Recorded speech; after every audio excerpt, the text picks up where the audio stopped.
আমরা পরবর্তী আলোচনা করছি অপটিক্যাল ইনস্ট্রুমেন্টস পার্ট 3C1। তার মানে এর পরেও একটা ভিডিও হবে 3C2, সেখানে নিউমেরিক্যালস নিয়ে অর্থাৎ সলভ প্রবলেম। তো এখানে আমরা যৌগিক অনুবীক্ষণ যন্ত্রে কি কি বিষয় নিয়ে আলোচনা করব। রশ্মি চিত্রের সাহায্যে প্রতিবিম্ব গঠন খুব ইম্পর্টেন্ট, কার্যনীতি, বিবর্ধন নির্ণয়। ঠিক আছে, এই তিনটে বিষয়ের উপর বেসিক্যালি আলোচনা হবে। তো রশ্মি চিত্র কীভাবে আঁকবো এটা একটু গুরুত্বপূর্ণ ব্যাপার, সেই সাথে কার্যনীতি। আচ্ছা, এখানে দুটো লেন্স ব্যবহার করা হবে, দুটো উত্তল লেন্স। একটা থাকবে বস্তুর দিকে আর একটা থাকবে চোখের দিকে। বস্তুর দিকে যে লেন্সটা থাকবে তাকে বলা হবে অবজেক্টিভ লেন্স, অর্থাৎ বাংলায় বলা হবে অভিলক্ষ্য। ঠিক আছে, নামটা কি?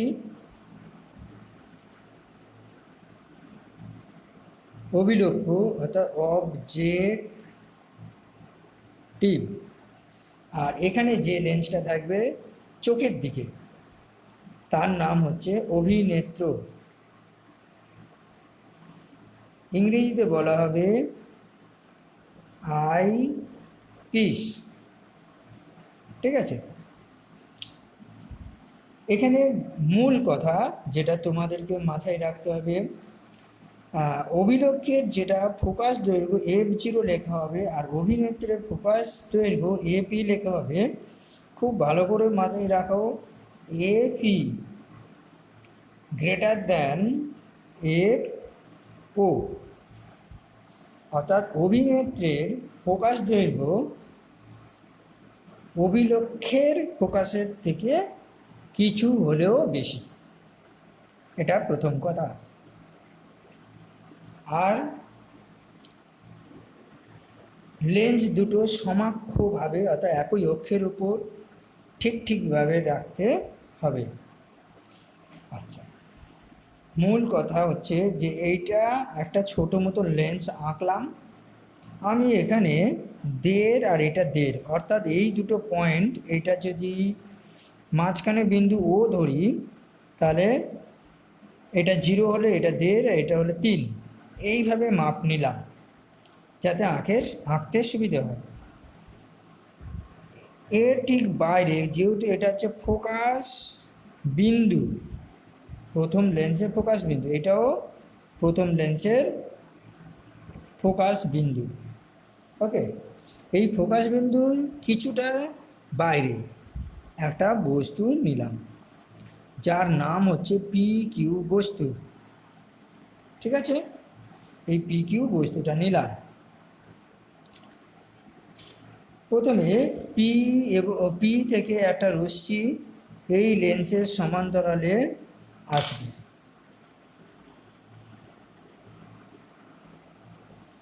ক্লিয়ার? কীভাবে আঁকছি ভালো করে লক্ষ্য রাখো। এরপর এই ফোকাস বিন্দু দিয়ে চলে যাবে,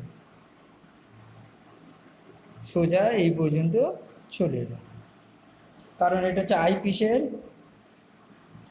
আলোকক্ষ, এই পর্যন্ত চলে আসবে। এরপর এইখান থেকে আর একটা রশ্মি আসবে, আঁকাটা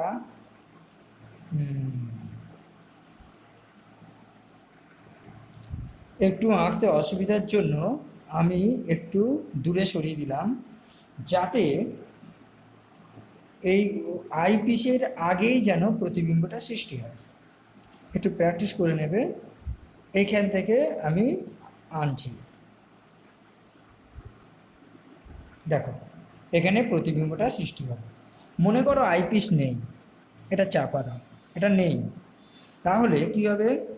ফোকাসের বাইরে তোমার বস্তুটা রাখা আছে, ফলে এখানে একটা সৎ প্রতিবিম্ব সৃষ্টি হয়েছে, একটা সৎ প্রতিবিম্বের সৃষ্টি হয়েছে। PQ বস্তুর একটা সৎ প্রতিবিম্ব সৃষ্টি হলো কোথায়? সেটা হলো Q1 বিন্দুতে। ঠিক আছে, তাহলে অভিলক্ষের জন্য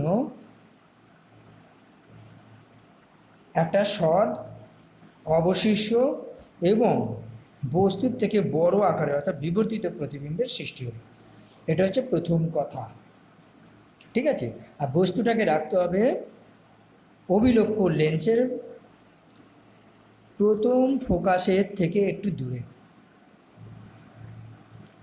এরপর এখানে যে আইপিসটা রাখা আছে সেই আইপিসটা আঁকা কমপ্লিট করলাম, আর এটা নাম দিলাম। এই আইপিসের যেহেতু ফোকাস দৈর্ঘ্য বড়, এখন একটা স্ক্রু আছে, সেই স্ক্রুর সাহায্যে আইপিসটাকে এমনভাবে সেট করতে হবে যেন এই P1 বিন্দুটি আইপিসের ফোকাসের মধ্যে চলে যায়। আশা করি ব্যাপারটা বোঝাতে পেরেছি। এই আইপিস লেন্সটা ধরো এখানে আছে, তার মানে এপিটা এখানে চলে আসবে, তাহলে কিন্তু হবে না। এই এপিটা যেন P1 আগে আসে, অর্থাৎ অভিলক্ষ্য দ্বারা উৎপন্ন প্রতিবিম্ব P1Q1 আইপিসের প্রথম মুখ্য প্রকাশের মধ্যে যেন এসে যায়, অর্থাৎ এর ভিতরে থাকবে। কেন এটা করা হলো? এটা করার উদ্দেশ্য হলো আইপিসের ক্ষেত্রে P1Q1 হলো বস্তু। তাহলে এই বস্তু P1Q1 যদি আইপিসের ফোকাসের ভিতরে থাকে তাহলে অসৎ প্রতিবিম্ব তৈরি হবে এখানে, এবং অনেক গুণ বড় হবে। এটাই যৌগিক অণুবীক্ষণ যন্ত্রের মূল কার্যনীতি। দুটো কথা, অভিলক্ষ্যের সামনে বস্তুকে প্রথম ফোকাসের বাইরে রাখতে হবে, অভিলক্ষ্য দ্বারা সৎ বিবর্তিত প্রতিবিম্ব সৃষ্টি হবে P1Q1। এই উৎপন্ন প্রতিবিম্বটি অভিনেত্রের ক্ষেত্রে বস্তু হিসাবে কাজ করবে। P1Q1 বস্তুটি যেটা কিনা অভিলক্ষ্যের প্রতিবিম্ব আইপিস লেন্সের ফোকাসের ভিতরে থাকবে, ফলে আইপিস দ্বারা চূড়ান্ত উৎপন্ন প্রতিবিম্বটি অসৎ এবং বিবর্তিত হবে এবং এই জায়গাটায় তৈরি হবে। আমি সেটা আঁকছি।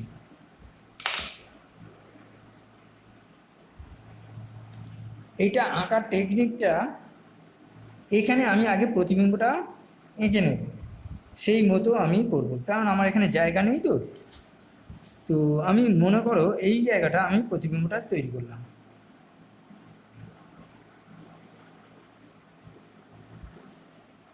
মনে করো এইখানটায়, তাহলে কি করব, এইখান থেকে এই বিন্দুটা নিয়ে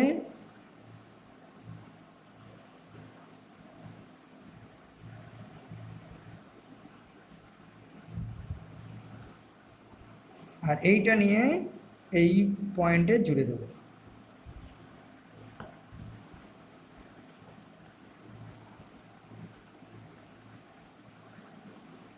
আর এই দুটো রেখা বাইরে বের করে দেব এবং রশ্মিটা এই চলে যাচ্ছে। এখানে একটা চোখ আছে, এঁকে দেবো।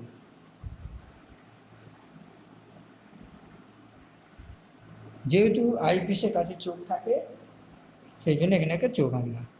তাহলে আশা করি ব্যাপারটা বুঝতে পেরেছ। কীভাবে আঁকলাম এটা আঁকা প্র্যাকটিসের উপর নির্ভর করে। যদি নিজে থেকে আঁকা প্র্যাকটিস করো, প্রবলেম সলভ করার ক্ষেত্রে খুব কাজে লাগবে। চূড়ান্ত প্রতিবিম্বটা কি নাম দেওয়া যায়? আচ্ছা, এইখানটা আমার থিওরিতে এই হবে, এইগুলো করলে কী হবে, এই পি এখানে যেহেতু P1 লিখে ফেলেছি তাহলে এটা পি করলাম, এটা Q1 লিখেছি তাহলে এটা কিউ করলাম, ঠিক আছে, যেহেতু উল্টো হলো। এবার এখানে যেটা হবে P1 এর প্রতিবিম্ব হচ্ছে ছোট পি, হয়েছে, ছোট পি, আর এই Q1 এর প্রতিবিম্ব এখানে হলো ছোট কিউ, মানে স্মল কিউ। এই দূরত্বটাকে বলা হবে অভিলক্ষের বস্তু দূরত্ব, আর এই দূরত্বটাকে বলা হবে, এই যে দূরত্বটা অভিলক্ষ দ্বারা উৎপন্ন প্রতিবিম্বের দূরত্ব হয়েছে। আচ্ছা, আর এইটা হচ্ছে তোমার, এই দূরত্বটা এফ ই, আর এই দূরত্বটা হলো এফ ও, আর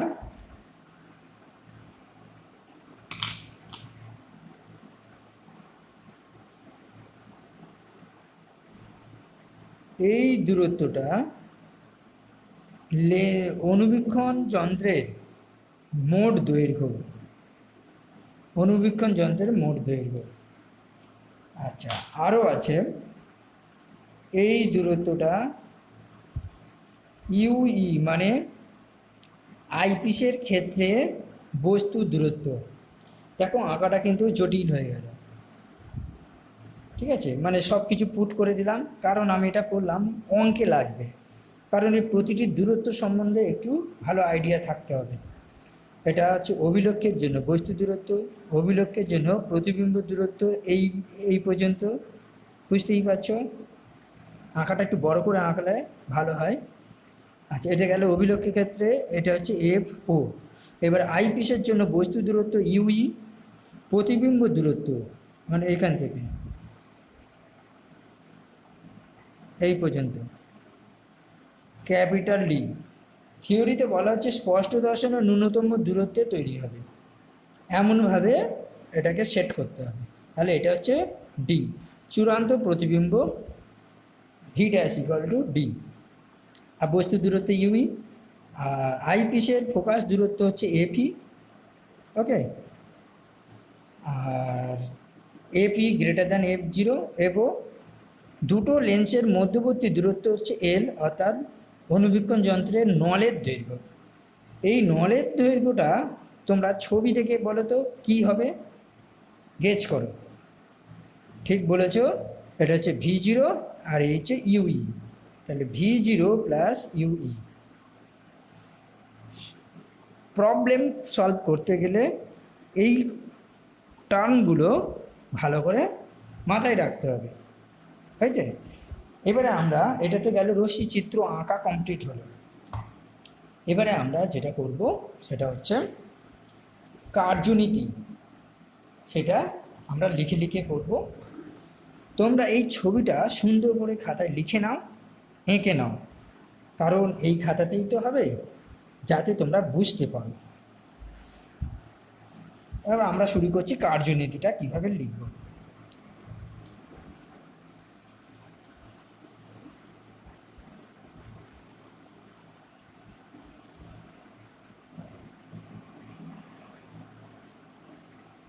ও হলো অভিলক্ষ,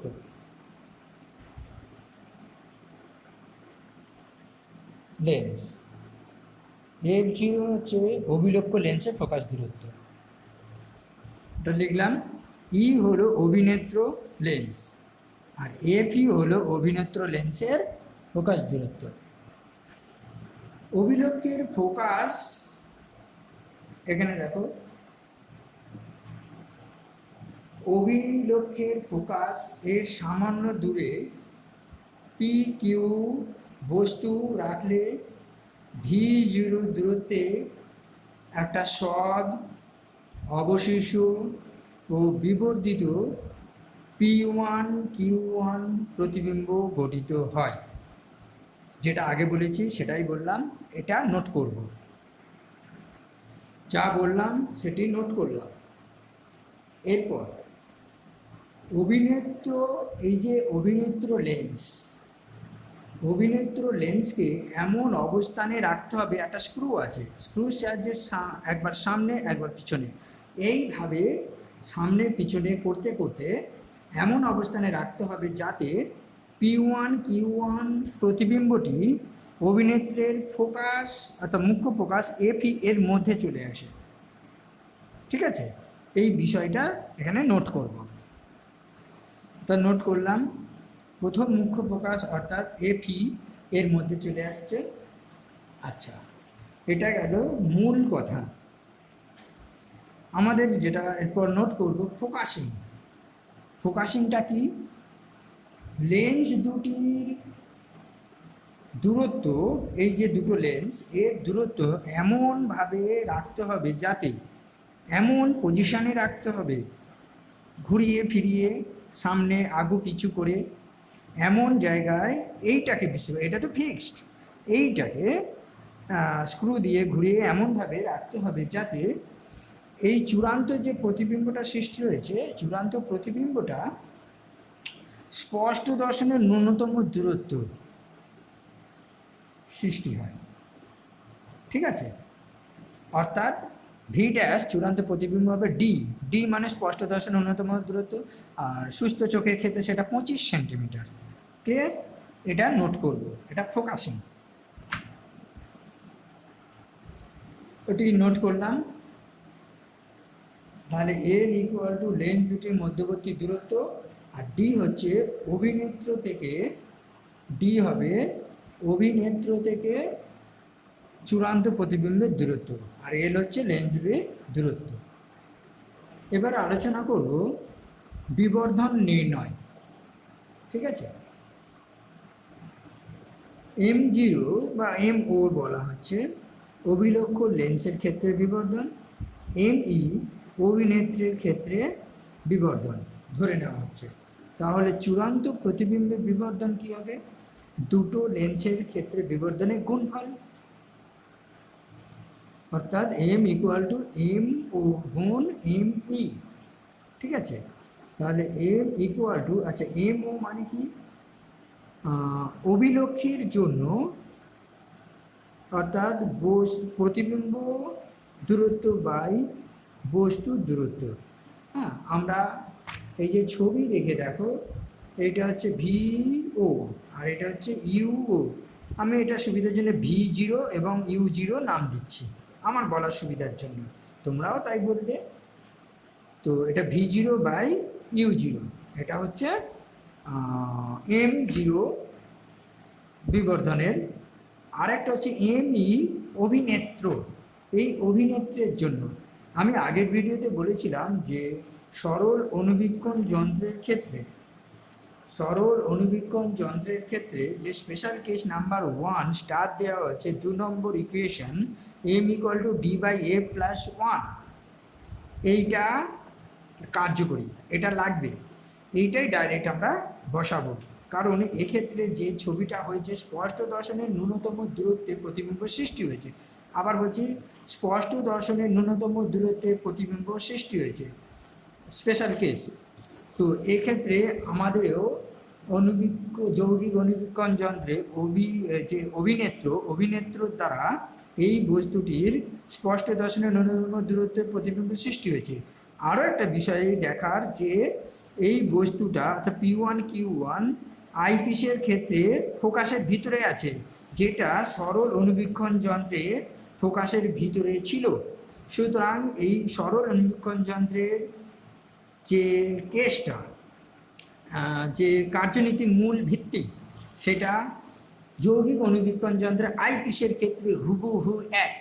ঠিক আছে, তাহলে আমরা সরল অনুবীক্ষণ যন্ত্রের এই যে ফর্মুলাটা বিবর্ধন ইকুয়াল টু D/A+1, এটাকে সরাসরি ব্যবহার করব।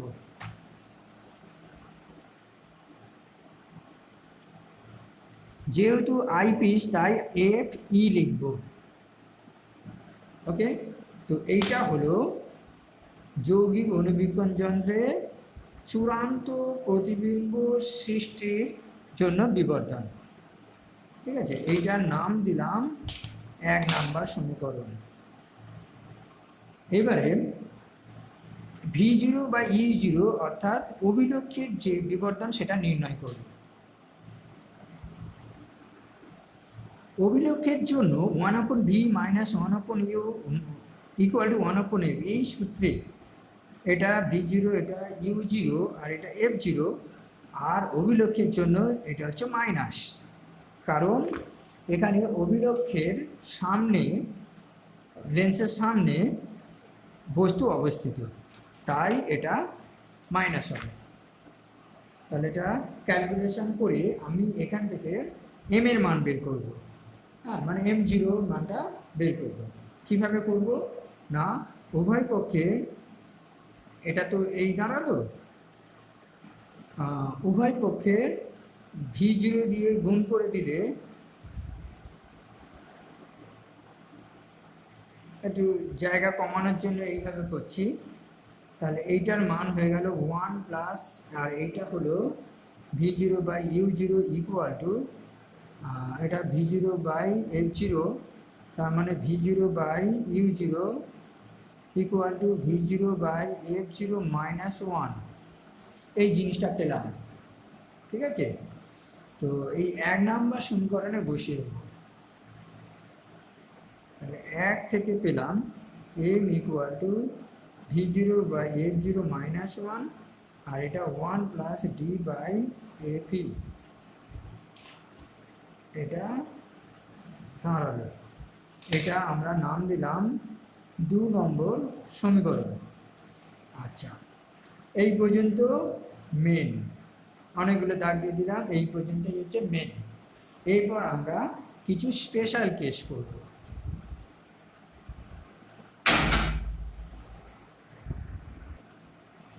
অভিলক্ষ্য দ্বারা গঠিত প্রতিবিম্বটি নলের প্রায় শেষ প্রান্তে গঠিত হয় বলে, অর্থাৎ মনে করো এটা একটা নল, ঠিক আছে, আর এটা হচ্ছে অভিনেত্র, আর এটা হচ্ছে অবজেক্টিভস। এখন প্রতিবিম্বটা এই জায়গাটায় উৎপন্ন হচ্ছে, তার মানে প্রায় নলের সমান দৈর্ঘ্য, সেই জায়গায় এই V0টা হবে L এর সমান। ঠিক আছে, তাহলে V0 প্রায় ইকুয়াল টু L। তখন কি করতে হবে না, এই V0 এর পরিবর্তে L লিখতে হবে। তাহলে M equal to L by F0 minus 1, আর এটা 1 প্লাস D বাই FE। এটাও একটা স্পেশাল কেসের ফর্মুলা। হ্যাঁ, যদি বলে দেয়, এই কন্ডিশনটা যদি বলে দেয়, তাহলে এই ফর্মুলাটা ব্যবহার করতে হবে। আর স্পেশাল কেস 2, সেটা হচ্ছে যদি দেখা যায় যে অভিলক্ষের প্রকাশ দৈর্ঘ্য অনেক কম নলের দৈর্ঘ্যের তুলনায়, আর একটা কি, এবং যদি দেখো যে অভিনেত্রের প্রকাশ দৈর্ঘ্য স্পষ্ট দর্শনের ন্যূনতম দূরত্ব D এর থেকে অনেক কম, সেক্ষেত্রে এই টার্ম দুটো চেঞ্জ হবে। কিভাবে চেঞ্জ হবে না, L বাই F0 মাইনাস 1, এই টার্মটা প্রায় nearly equal to L by F0, আর একটা এই যে টার্মটা 1 প্লাস D বাই FE, এই টার্মটা প্রায় nearly equal to D by FE। তখন এই 3 নম্বর সমীকরণটা পরিবর্ত একটা ফর্মুলা লিখতে হবে, সেটা হবে M ইকুয়াল টু, এই টার্মটা যেহেতু এই টার্মে পরিণত হয়েছে, তাহলে L বাই F0 গুণ, আর এই যে টার্মটা চেঞ্জ হয়ে গেছে এই টার্মটা, এটা এক্সেপশনাল কেস, এইটা নিয়ে তেমন একটা মাথা ঘামানোর দরকার নেই, খুব একটা কার্যকরী না, তবে এই পর্যন্ত হচ্ছে সবচেয়ে বেশি কার্যকরী, তারপরে এইটা কার্যকরী, ক্লিয়ার? এই হচ্ছে ব্যাপার। তারপরে এই ফর্মুলাটা কার্যকরী, অঙ্কের ক্ষেত্রে লাগবে, এই ফর্মুলাটা কার্যকরী। সুতরাং যেগুলো টিক দিচ্ছি, এই ফর্মুলাটা, এই ফর্মুলা, এই ফর্মুলা, এই ফর্মুলা, এইগুলো দিয়ে অঙ্ক করতে হবে, মূল কথা। তো মোটামুটিভাবে আমরা যৌগিক অণুবীক্ষণ যন্ত্রের রশ্মি চিত্র আলাদাভাবে পরীক্ষা দিতে পারে, আর কপাল খারাপ থাকলে কার্যনীতি এবং বিবর্ধন নির্ণয় আসতে পারে। সব নিয়ে 3 নম্বরে বেশি থাকবে না, বা এটা হতে পারে, এটা 1 নাম্বার, আর কার্যনীতি হচ্ছে 3 নাম্বার থাকতে পারে। সুতরাং সব দিক থেকে তৈরি থাকতে হবে। হ্যাঁ, কখন কিভাবে আসে তার ঠিক নেই। যদি খুব কম নম্বর থাকে, শুধু ছবি এঁকে জাস্ট বিবর্ধন লিখে দিলে চলবে, কোনো অসুবিধা নেই। তো যেমন বলবে সেইভাবে আমাদের করতে হবে। আচ্ছা, এরপরে আর 2-1টা কথা বলবো, সেটা হচ্ছে যে 4 নম্বর সমীকরণটা লক্ষ্য করো, M ইকুয়াল টু L গুণ D by F0 into FE। 4 নম্বর সমীকরণ থেকে বিবর্ধন বৃদ্ধি করতে গেলে অর্থাৎ এম এর মান বাড়াতে গেলে কম ফোকাস দৈর্ঘ্যে, যেহেতু নিচে আছে সুতরাং ফোকাস দৈর্ঘ্য কম নিতে হবে, তাহলে কম ফোকাস দৈর্ঘ্যে অভিলক্ষ্য ও অভিনেত্র নিতে হবে। আর এল এল অর্থাৎ নলের দৈর্ঘ্য বেশি নিতে হবে। ঠিক আছে, নলের দৈর্ঘ্য মানে এল, এটা বেশি নিতে হবে।